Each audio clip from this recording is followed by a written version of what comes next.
Hi YouTube, it's your boy Grassy TV coming at you with another video for Hero Siege 2. We recently received quite a big patch in the beta that drastically changes the game going forward, and with Season 5 coming sooner than later, I thought that it was a really good time to talk about it. Let's get into it. First, we'll discuss a few minor changes. The inventory positioning was reworked. Relics are now positioned on the left side, and potions are now on the bottom where relics used to be. This may not be the final inventory iteration, but it's interesting nonetheless. You can now create a town portal anywhere, but other players cannot enter that portal if it's in a restricted zone, as well as restricted town portals now show the name of the zone in red. Boss health bars have been greatly improved and polished. I really like these bars and their animations. They look very clean and you can clearly see them while you're in the fight. Enchanted sigils can no longer be sold on the market. XDD. Now let's get into the good stuff. The river in Valhalla has been completely reworked and there is no longer a freaking minigame. It is now an actual zone and is being kept a secret.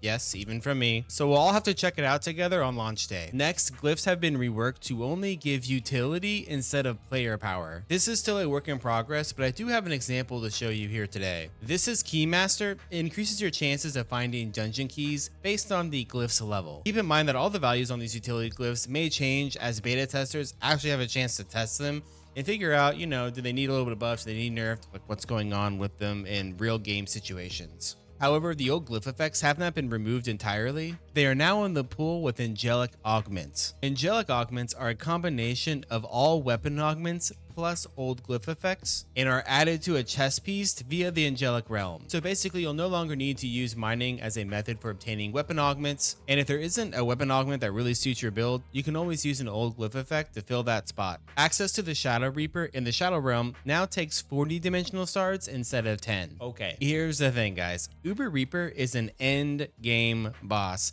and getting 10 dimensional shards for access is basically free. This change will slow the early market flood on torches. It makes finding a good torch much more meaningful and rewarding. And last but certainly not least, this is probably the biggest change Hero Siege has done in 2024. Odyssey, which is the solo self-found mode, has had their ability to migrate from SSF to trade removed, but has seen an increase to drop rates across the board. This includes things such as uniques like angelics or heroics, satanics, runes, boss parts, boss gems, dungeon keys, angelic keys, satanic dice, battle fragments, dimensional shards. Pretty much anything that you can think of has had its drop rate increased. And this has been quite the debate amongst players of each party, making a good argument for why SSF shouldn't be able to migrate with different drop rates.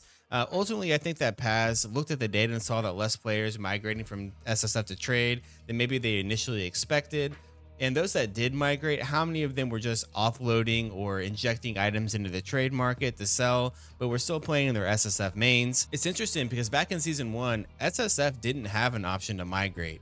It wasn't until Season 2 that they added this feature, so there wasn't really any hard data of real players' perspectives on SSF. Since this edition, they've been able to collect data and read everyone's comments, and I personally respect the hell out of that. It shows that they're actually looking at data and listening to the community. Now, these are just the initial SSF changes. I do not have any knowledge if there'll be any more mode-specific changes for SSF, but I do think that it's important to start small and adjust. Regardless, if you're an SSF enjoyer, and that's going to conclude today's video discussing the beta patch that we received on November 4th. Be sure to like and subscribe to keep up to date with all of my future Hero Siege news and content. And if you want to help support this channel even further, there is a donation link in the description. Thank you for watching, and I will see you in the next video.